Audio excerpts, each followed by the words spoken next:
नमस्कार। आज भगवत गीता के तीसरे अध्याय को जानते हैं। अर्जुन बोले, हे जनार्दन, यदि आपको कर्म की अपेक्षा ज्ञान श्रेष्ठ मान्य है तो फिर हे केशव, मुझे भयंकर कर्म में क्यों लगाते हैं? आप मिले हुए से वचनों से मेरी बुद्धि को मानो मोहित कर रहे हैं। इसलिए उस एक बात को निश्चित करके कहिए जिससे मैं कल्याण को प्राप्त हो जाऊं। श्री कृष्ण बोले, हे निष्पाप, इस लोक में दो प्रकार की निष्ठा मेरे द्वारा पहले कही गई हैं। उनमें से सांख्य योगियों की निष्ठा तो ज्ञान योग से और योगियों की निष्ठा कर्म योग से होती है। साधन की परिपक्व अवस्था अर्थात पराकाष्ठा का नाम निष्ठा है। माया से उत्पन्न हुए संपूर्ण गुणों में बरतते हैं ऐसे समझकर तथा मन, इंद्रिय और शरीर द्वारा होने वाली संपूर्ण क्रियाओं में कर्तापन के अभिमान से रहित होकर सर्वव्यापी सच्चिदानंदन परमात्मा में एक ही भाव से स्थित रहने का नाम ज्ञान योग है। इसी को संन्यास, सांख्य योग आदि नामों से पुकारा गया है। मनुष्य न तो कर्मों का आरंभ किए बिना निष्कर्मता को यानी योग निष्ठा को प्राप्त होता है और न कर्मों के केवल त्याग मात्र से सिद्धि यानी सांख्य निष्ठा को ही प्राप्त होता है। निसंदेह कोई भी मनुष्य किसी भी काल में क्षण मात्र भी बिना कर्म किए नहीं रहता, क्योंकि सारा मनुष्य समुदाय प्रकृति जनित गुणों द्वारा पर वश हुआ कर्म करने के लिए बाध्य किया जाता है। जो मूढ़ बुद्धि मनुष्य समस्त इंद्रियों को हठपूर्वक ऊपर से रोककर मन से उन इंद्रियों के विषयों का चिंतन करता रहता है, वह मिथ्याचारी अर्थात दंभी कहा जाता है। किंतु हे अर्जुन, जो पुरुष मन से इंद्रियों को वश में करके अनासक्त हुआ समस्त इंद्रियों द्वारा कर्म योग का आचरण करता है, वही श्रेष्ठ है। तू शास्त्र विहित कर्तव्य कर्म कर, क्योंकि कर्म न करने की अपेक्षा कर्म करना श्रेष्ठ है तथा कर्म न करने से तेरा शरीर निर्वाह भी नहीं सिद्ध होगा। यज्ञ के निमित्त किए जाने वाले कर्मों से अतिरिक्त दूसरे कर्मों में लगा हुआ ही यह मनुष्य समुदाय कर्मों से बंधता है। इसलिए हे अर्जुन, तू आसक्ति से रहित होकर उस यज्ञ के निमित्त ही भली भांति कर्तव्य कर्म कर। प्रजापति ब्रह्मा ने कल्प के आदि में यज्ञ सहित प्रजाओं को रचकर उनसे कहा कि तुम लोग इस यज्ञ के द्वारा वृद्धि को प्राप्त हो और यह यज्ञ तुम लोगों को इच्छित भोग प्रदान करने वाला हो। तुम लोग इस यज्ञ के द्वारा देवताओं को उन्नत करो और वे देवता तुम लोगों को उन्नत करें। इस प्रकार निस्वार्थ भाव से एक दूसरे की उन्नत करते हुए तुम लोग परम कल्याण को प्राप्त हो जाओगे। यज्ञ के द्वारा बढ़ाए हुए देवता तुम लोगों को बिना मांगे ही इच्छित भोग निश्चय ही देते रहेंगे। इस प्रकार उन देवताओं के द्वारा दिए हुए भोगों को जो पुरुष उनके बिना दिए स्वयं भोगता है, वह चोर ही है। यज्ञ से बचे हुए अन्न को खाने वाले श्रेष्ठ पुरुष सब पापों से मुक्त हो जाते हैं, और जो पापी लोग अपना शरीर पोषण करने के लिए ही अन्न पकाते हैं, वे तो पाप को ही खाते हैं। संपूर्ण प्राणी अन्न से उत्पन्न होते हैं। अन्न की उत्पत्ति वृष्टि से होती है, वृष्टि यज्ञ से होती है और यज्ञ विहित कर्मों से उत्पन्न होने वाला है। कर्म समुदाय को तू वेद से उत्पन्न और वेद को अविनाशी परमात्मा से उत्पन्न हुआ मान। इससे सिद्ध होता है कि सर्वव्यापी परम अक्षर परमात्मा सदा ही यज्ञ में प्रतिष्ठित है। हे पार्थ, जो पुरुष इस लोक में इस प्रकार परंपरा से प्रचलित सृष्टि चक्र के अनुकूल नहीं बरतता अर्थात अपने कर्तव्य का पालन नहीं करता, वह इंद्रियों के द्वारा भोगों में रमण करने वाला पापायु पुरुष व्यर्थ ही जीता है। परंतु जो मनुष्य आत्मा में ही रमण करने वाला और आत्मा में ही तृप्त तथा आत्मा में ही संतुष्ट हो, उसके लिए कोई कर्तव्य नहीं है। उस महापुरुष का इस विश्व में न तो कर्म करने से कोई प्रयोजन रहता है और न कर्मों के न करने से कोई प्रयोजन रहता है, तथा संपूर्ण प्राणियों में भी इसका किंचित मात्र भी स्वार्थ का संबंध नहीं रहता। इसलिए तू निरंतर आसक्ति से रहित होकर सदा कर्तव्य कर्म को भली भांति करता रहे, क्योंकि आसक्ति से रहित होकर कर्म करता हुआ मनुष्य परमात्मा को प्राप्त हो जाता है। जनकादि ज्ञानी जन भी आसक्ति रहित कर्म द्वारा ही परम सिद्धि को प्राप्त हुए थे।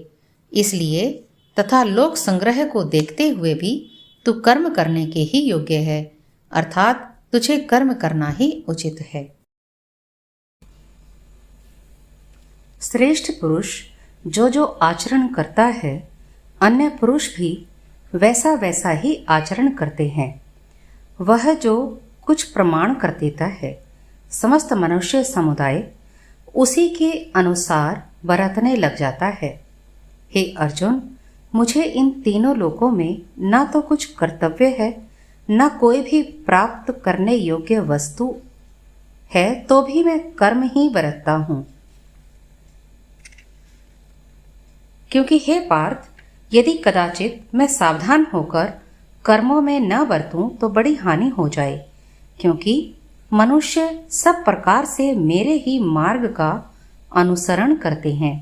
इसलिए यदि मैं कर्म न करूं तो ये सब मनुष्य नष्ट भ्रष्ट हो जाएं और मैं संकर्ता का करने वाला हूं तथा इस समस्त प्रजा को नष्ट करने वाला बनूं।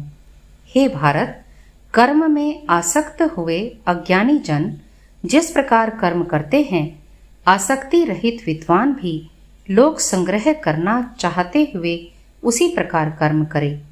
परमात्मा के स्वरूप में अटल स्थित हुए ज्ञानी पुरुष को चाहिए कि वह शास्त्र विहित कर्मों में आसक्ति वाले अज्ञानियों की बुद्धि में भ्रम अर्थात कर्मों में अश्रद्धा उत्पन्न न करे, किंतु स्वयं शास्त्र विहित समस्त कर्म भली भांति करता हुआ उनसे भी वैसे ही करवावे। वास्तव में संपूर्ण कर्म सब प्रकार से प्रकृति के गुणों द्वारा किए जाते हैं, तो भी जिसका अंतःकरण अहंकार से मोहित हो रहा है, ऐसा अज्ञानी मैं करता हूं, ऐसा मानता है।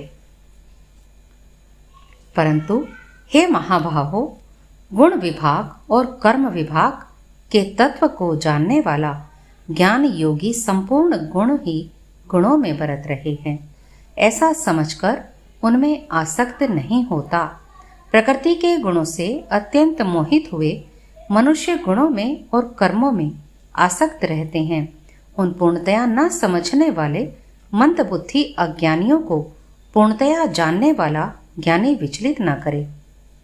त्रिगुणात्मक माया के कार्य रूप 5 महाभूत और मन बुद्धि अहंकार तथा 5 ज्ञानेन्द्रियां, 5 कर्मेंद्रियां और शब्दादि 5 विषय, इन सब के समुदाय का नाम गुण विभाग है और इनकी परंपरा की चेष्टाओं का नाम कर्म विभाग है। उपयुक्त गुण विभाग और कर्म विभाग से आत्मा को पृथक अर्थात निर्लेप जानना ही इनका तत्व जानना है।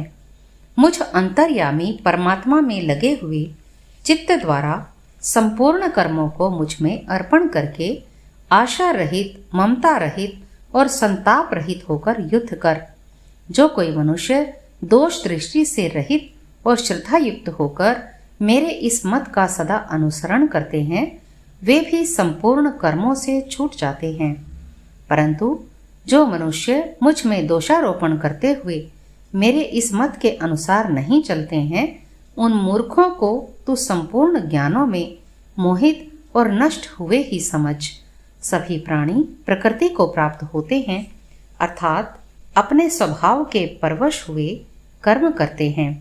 ज्ञानवान भी अपनी प्रकृति के अनुसार चेष्टा करता है, फिर इसमें किसी का हट क्या करेगा।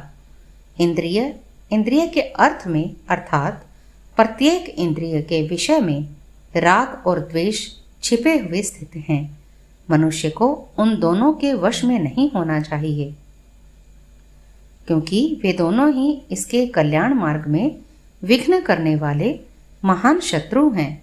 अच्छी प्रकार आचरण में लाए हुए दूसरे के धर्म से गुण रहित भी अपना धर्म अति उत्तम है।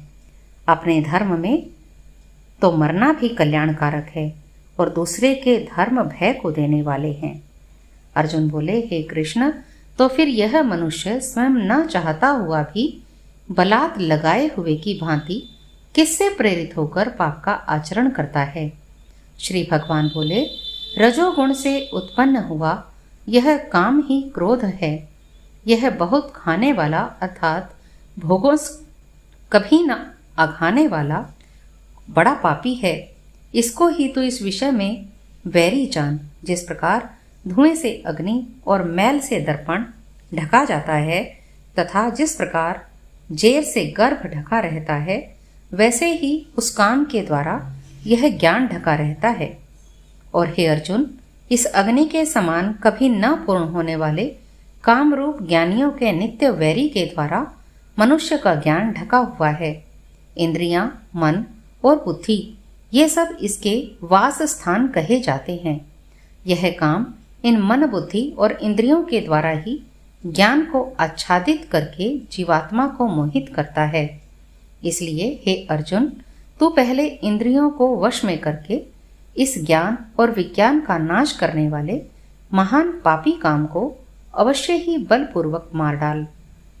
इंद्रियों को स्थूल शरीर से पर यानी श्रेष्ठ, बलवान और सूक्ष्म कहते हैं। इन इंद्रियों से पर मन है, मन से भी पर बुद्धि है, और जो बुद्धि से भी अत्यंत पर है वह आत्मा है। इस प्रकार बुद्धि से पर अर्थात सूक्ष्म, बलवान और अत्यंत श्रेष्ठ आत्मा को जानकर और बुद्धि के द्वारा मन को वश में करके, हे महाबाहो, तू इस काम रूप दुर्जय शत्रु को मार डाल। ओम।